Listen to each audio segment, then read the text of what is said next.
سلام بچه، اومدیم یه انیمه دیگه به شما معرفی کنیم که در مورد یه مردیه که داخل زندگیش کلی شکست خورده و وقتی داشته تلویزیون میدیده فهمیده که دوست دوران دبیرستانش توی درگیری بین گنگ ها کشته شده، اما چون 12 سالی که اون رو ندیده بیخیال میشه و میره به خرید روزانش برسه.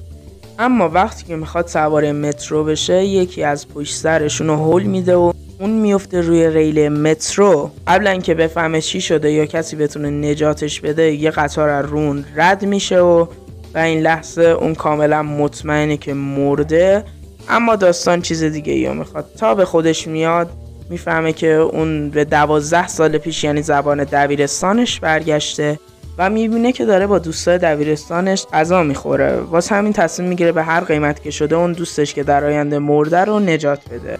این انیمه که یه مدت خیلی معروف شد، همه تقریبا دیدنش، اما اگه ندیدید حتما ببینیدش. فصل جدیدش خیلی زود میاد، فکر کنم ماه آینده، و اینکه به نظر من واقعا طراحی کاراکتر جذابی داره، فایتاش واقعا اکشن و خفنن و اگه طرفدار انیمه های رزمی هستین این انیمه واسه شما ساخته شده.